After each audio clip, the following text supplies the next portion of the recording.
Hey guys, this is Quinn, that's Snazzy iPhone Guy, and this is the video review of the LuxeFrosted case for the iPhone 3G and iPhone 3GS.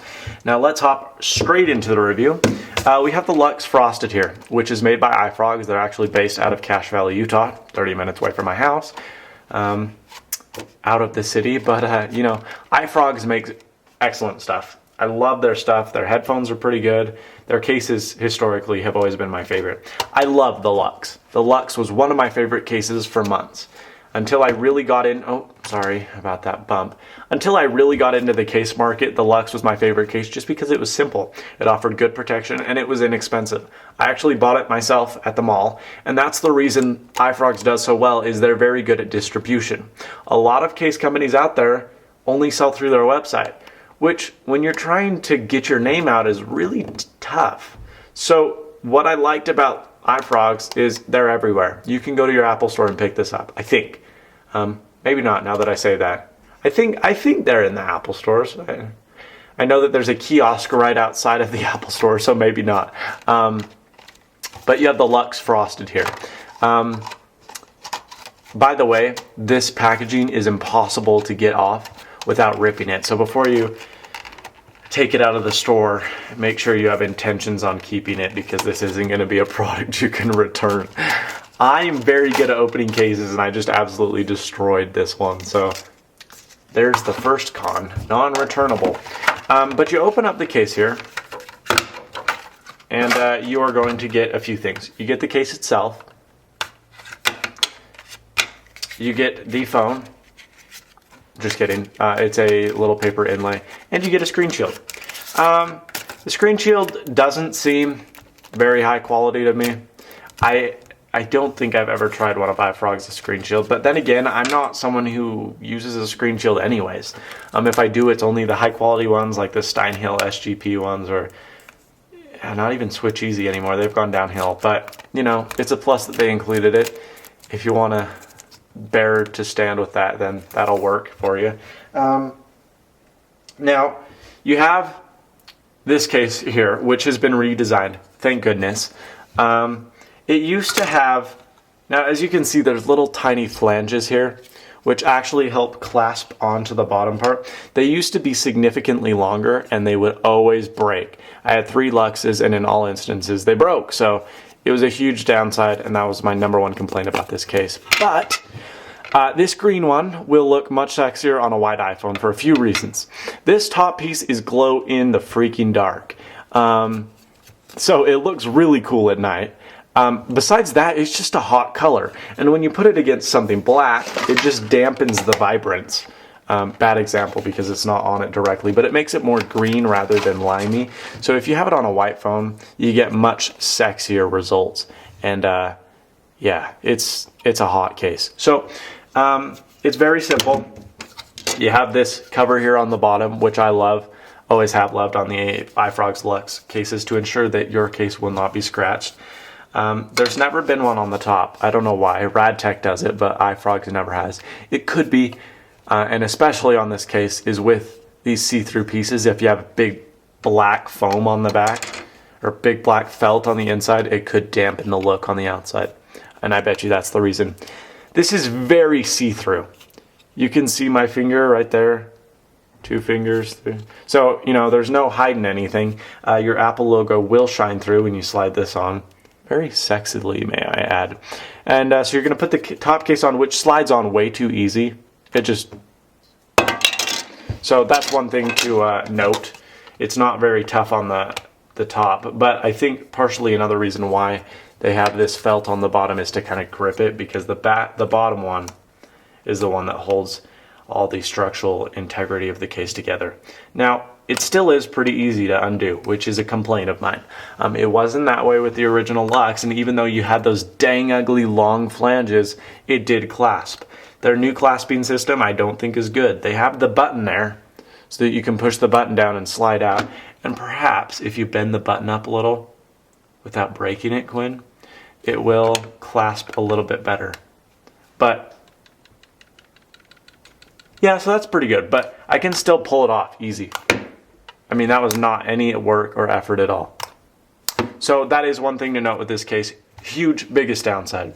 They've redesigned the sides. It's more curvaceous now. It used to be pretty flat across here, but you get a curve. But you do still have this gap. You are going to have the gap here, and that is kind of a downside. But once again, you don't have these little flanges. These were where they were, and you can still see that they were in the mold. You can actually see in this part right there that they were actually designed to be there. Right there, you see it. That's where the flange went, but they took them off. And even though they broke, even though they weren't good, when they broke, they were just like this. I mean, it still works, but I wish they would have kept those because it creates kind of an ugly, unnecessary gap on the side here. And even though this is a sexy looking case, and my lights don't do it good because it looks like it's see-through, it isn't. I mean, it is a green case, okay? You have full access on the side, so there's not really any protection there, and it cuts really low, which I'm not too big a fan of. The top, you have this recessed jack. No! Biggest complaint about any case you can have, in my opinion, is the recessed jack. If you have a fatter headphone, like the iFrogz CS40s, ironically their own product, it doesn't fit in this case. Why? It doesn't fit in the original iPhone, and this was a bad design move. I say this every video, but it is. It's horrible, all right? That little gap right there is not good. They re-replicated that, and it hurts me to see that. But it does cover the SIM tray, which is good. Your on-off button you have full access to. Your camera hole is almost perfectly cut out. I mean, it is perfect, but it's a little tad off. OCD speaking. And then on the bottom, you have the full bottom open with the lost screw. But you do... Okay, 2 complaints here. The first one, and I don't know why it is the way that it is this. See that? That cuts onto the screen. Not cuts the screen, but like it merges with the screen. Now, what's the number one problem with this? Well, hello, if you're using a screen shield, if you're using an invisible shield, Zag, body skins, best skins ever, even just a Switch Easy one, heck, even the one they include. Actually, now that I see this, I do remember that. That was a problem with me. I installed the original iFrogz screen shield, and that's part of the reason this is so thin. But when I installed it with my original iFrogz Lux, I went to stick this on, and it just bubbles up because this pushes the screen shield out. It's static, and it takes your screen shield and says, nuh-uh, and pushes the corner up. So their own case inflicts with their own screen shield, which is like, ah! I don't think that version 2.0 of this case is that grand. Keep in mind it is glow in the dark, so that's pretty cool. It's still bright in here, but hold on. No, it's not dark enough. I do want to show you in the dark, but it's like, who cares really? Anyway, it is glow in the dark, which is cool. However, it's kind of like they didn't put the full thought into it. They got rid of the flanges, which doesn't create a good clasp at all. They got rid... Well, I mean, they left these corner edges, which are a horrible design. You can't use their own screen shield that they include, which is really pretty sad. You know, come on, guys. I just feel like this was a misattempt, a bad one from iFrogz, and I can't really recommend this case. It's a good case, don't get me wrong, it works, but there's a lot of things that are lacking about it. It comes apart way too easy. If you drop it, you're screwed. It doesn't, it doesn't snap, and because of that, these are uneven. They're 2 different pieces, so when they come together, they don't create a flush. There's a bump there, and it's really annoying. This pulls up their own screen shield. Come on, guys. The bottom is good. I like the bottom. The side, I can't really bash them on it, but I wish they would have taken this up a little. Even when the vibrate switches down, I'm not coming anywhere near that. So why not cover that a little bit more? Come on. The top recessed headphone jack, epic fail. Come on. You have to fix that. That is a must fix. Leave the whole top open. I don't care, but I don't want that recessed. This is a great accessibility in terms of the Switch. Rare, my cat.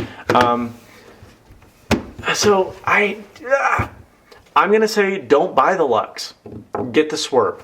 I love the Swerve. I reviewed it the other day. If you haven't seen the review, oh my gosh, you need to buy the Swerve today.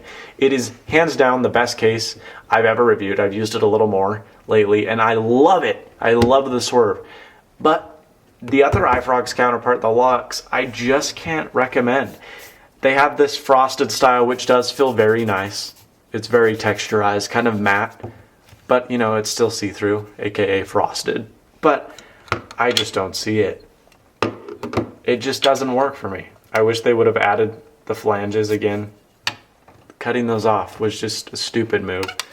You don't have foam or felt on the back here. You're vulnerable to scratches if dust or lint gets inside. And the screen shield, first of all, it's not good quality, but it counteracts with their own case. If you stick it in here, your phone's in there, it's gonna pull up the corners. Come on. It just was not a good attempt from iFrogz, and I think that their Lux could be vastly improved.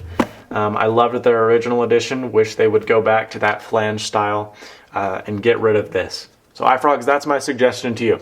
Shave that off. That's not really that necessary. You can still cover the chrome and still get a good latch on the phone, even though it's not totally on there. It'll still fit if you shave that off a little, because with that on, there's no way that you can use a screen shield, even your own.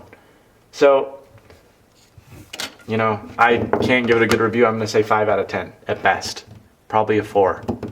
It's an excellent case. It's a good case. There's just like 4 crucial boo-boos that they made, and that's what killed the Lux for me. iFrogz Lux, I think it retails $19.99, and I believe that's what the Frosted will cost if you find it in a good spot. But, you know, I hate to give a product a bad review, but I can't say that it's good. It's not a good case. So, you know, if you can live with those problems, it's a decent case. Works good, looks good, it's pretty sexy, it's pretty well cut. But, you know, without that, if you plan on using a screen shield, the Lux is definitely not for you. So, sorry iFrogz, try again. No good, no bueno, 4. That's my final answer. 4 out of 10 for the iFrogz LuxeFrosted. Get the Swerve. The iFrogz Swerve is my favorite case of all time. Other than maybe the one you'll see a review on tomorrow. But other than that, you know, just don't do the Lux. Get the Swerve. They're about the same price, and the Swerve is a much better iteration of what an iPhone case should be. So this is Quinn, that's Snazzy iPhone Guy. Thank you so much for watching, and as always, stay snazzy. See you later, folks.